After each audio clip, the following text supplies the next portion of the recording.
Irtsalam Radzonarvelo a été nommé Premier ministre et chef du nouveau gouvernement dans le cadre de la période de refondation de la République, dirigée par le chef d'État, le colonel Michael Ranjanirin.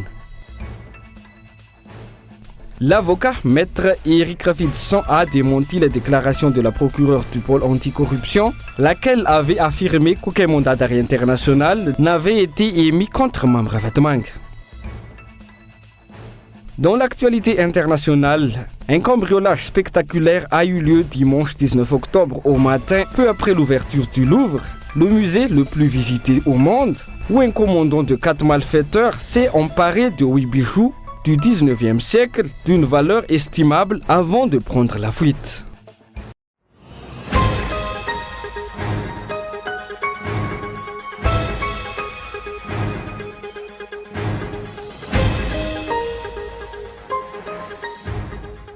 Irtsalam Radzonarvelo a été nommé Premier ministre et chef du nouveau gouvernement dans le cadre de la période de refondation de la République, dirigée par le chef d'État, le colonel Michael Ranjanirin.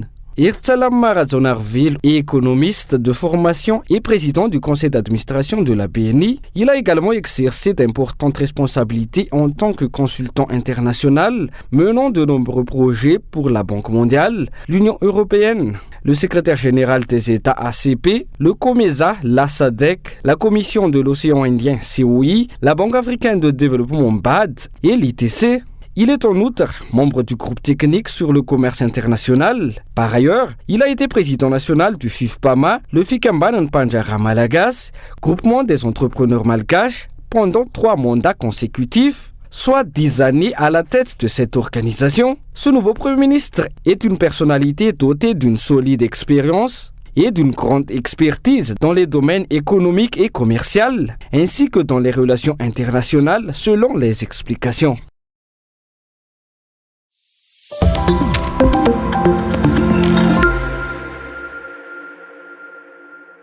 L'avocat maître Eric Ravidson a démenti les déclarations de la procureure du pôle anticorruption, ou PAC, laquelle avait affirmé qu'aucun mandat d'arrêt international n'avait été émis contre l'homme d'affaires Mamira Vatmang.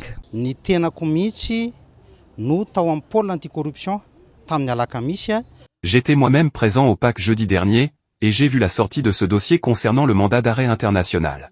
Le mandat en question a circulé sur Facebook, puis un communiqué est arrivé plus tard affirmant qu'il était faux. Pourtant, je vous assure qu'il y a bien eu un mandat d'arrêt. Je me demande pourquoi cette procureure, qui est pourtant la maîtresse du processus, affirme aujourd'hui qu'il y a des erreurs de procédure, alors que c'est elle-même qui a initié les poursuites par ce mandat d'arrêt. Je suis surpris, et je me demande s'il n'y a pas là un double jeu. J'espère me tromper. On dirait que cette dame agit comme l'avocate du mis en cause, c'est du moins la lecture de la situation pour beaucoup de gens.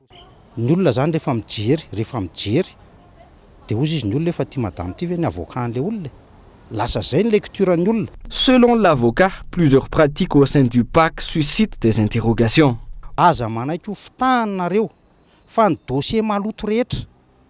Ne vous laissez pas berner. Tous les dossiers qui pourront assainir le pays sont entre les mains du PAC. Ceux qui cherchent à affaiblir ou à détruire cette institution sont souvent cités dans ces mêmes dossiers. Selon moi, il faut protéger le PAC. Le changement est nécessaire, oui, mais ce n'est pas le système qui est corrompu, ce sont les personnes. Ce n'est pas le système qui crée la corruption, si personne ne corrompt ni ne se laisse corrompre, il n'y a pas de corruption, quel que soit le système. Outre la question du mandat d'arrêt international contre Mamra Vatmang, le PAC a également évoqué hier qu'un des accusés dans l'affaire du Boeing 777 avait cité son nom. Par ailleurs, l'homme d'affaires fait aussi l'objet d'une enquête menée par la Financial Crime Commission, FCC de l'île Maurice, concernant une affaire de blanchiment d'argent. Dans le cadre de cette procédure, le FCC a gelé plusieurs de ses comptes bancaires.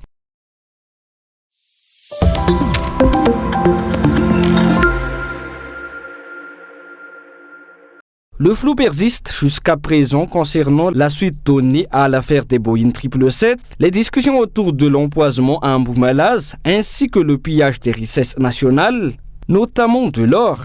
Il est temps d'établir un véritable état de droit pour répondre à la demande de changement exprimée par le peuple sur la place publique. Il ne faut plus tolérer que certains, se plaçant au-dessus des lois, échappent à toute sanction. Il est donc impératif d'ouvrir des enquêtes pour identifier les responsables, les déraciner et les traduire en justice. Il y a eu l'affaire d'Ambouy-Malaz, l'exportation illicite d'or, des lingots d'or transformés en lingots de fer. Il y a eu aussi l'affaire des Boeing 777, tous ces faits ont déclenché la lutte populaire. Les enquêtes à ce sujet ne doivent pas être négligées. Le moment est venu de faire éclater la vérité.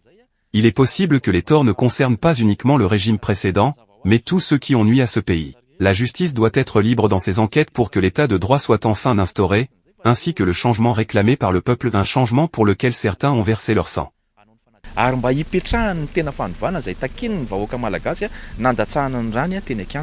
Aucun pays ne peut progresser tant que l'impunité et le manque de scrupules règnent. Le respect des lois et la transparence constituent les premières formes de changement à instaurer pour parvenir à une véritable bonne gouvernance. Le changement attendu par le peuple est celui qui résout les problèmes quotidiens et favorise le développement. Il doit être mené par le nouveau gouvernement qui sera mis en place, mais aussi soutenu par la participation de tous les citoyens, chacun assumant sa part de responsabilité selon les explications.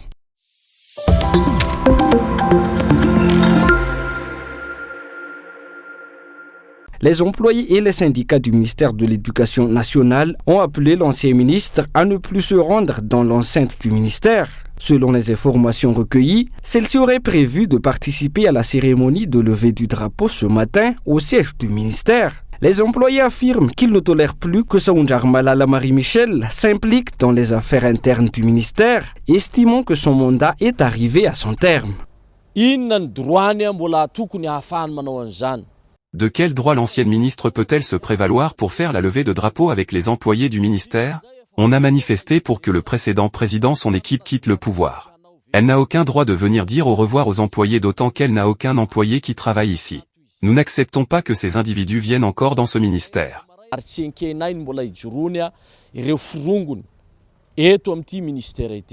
Les syndicats lancent également un appel au nouveau gouvernement. Ils demandent que le prochain ministre de l'Éducation nationale soit une personne issue du milieu enseignant, connaissant réellement les réalités du secteur. Les syndicats insistent pour que la direction du ministère soit confiée à un technicien ou à un professionnel de l'éducation et non à une personne extérieure au domaine. Nous avons défini le profil du prochain ministre. Nous serons très pointilleux sur ce sujet. Nous sommes là de bon matin pour ne pas que ceux qui ont détruit ce ministère fassent semblant d'assister au salut aux couleurs avec nous. Nous ne voulons plus qu'elle mette les pieds ici sauf lors de la passation de fonction. Dès les premières heures de la matinée, de nombreux employés et syndicalistes se sont rassemblés devant le siège du ministère à Anous pour empêcher l'arrivée de la députée élue dans le district de Fianarantsoa 1. Beaucoup expriment l'espoir de voir un véritable changement sous le nouveau gouvernement.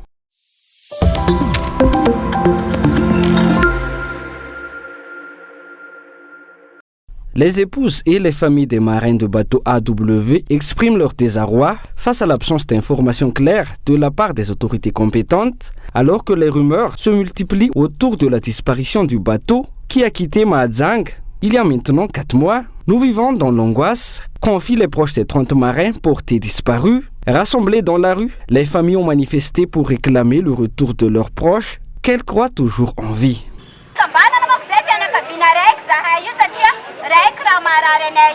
Nous, les familles rassemblées ici, partageons la même douleur, celle d'avoir nos proches disparus dans ce navire. Nous demandons des informations véridiques de la part des responsables. Nos proches sont vivants, et nous réclamons leur retour. Ce sont des citoyens malgaches. La propriétaire du bateau partage leurs préoccupations et appelle lui aussi à faire toute la lumière sur cette affaire. Les familles refusent par ailleurs l'arrêt du versement des salaires des marins disparus et demandent au gouvernement d'intervenir rapidement. De son côté, l'armateur explique avoir continué à verser les salaires pendant 3 mois, mais reconnaît aujourd'hui rencontrer de sérieuses difficultés financières qui l'empêchent de poursuivre ses paiements. Nous avons fait des efforts pendant les 3 mois qui ont suivi la disparition du navire pour continuer à verser les salaires. Aujourd'hui, nous faisons face à de grandes difficultés, les charges sont nombreuses et nos moyens ne nous permettent plus de poursuivre de la même manière. Nous n'avons jamais négligé la situation et nous en avons déjà discuté avec les familles. Nous avons fait tout ce qui était en notre pouvoir, et restons disposés à continuer, à condition qu'il y ait des propositions. Ary mbola vonona hoe hanohy ny ezaka hatrany androany raha misy ny sosikevitra zay omena. Pour rappel, 30 personnes se trouvaient à bord du navire AW, disparu le 6 juillet 2025, alors qu'il faisait route vers les Comores. Parmi elles, la fille du propriétaire du bateau. Les deux parties souhaitent désormais que la vérité éclate afin d'apaiser les familles, tandis que cette dernière réclame le respect des droits des marins disparus.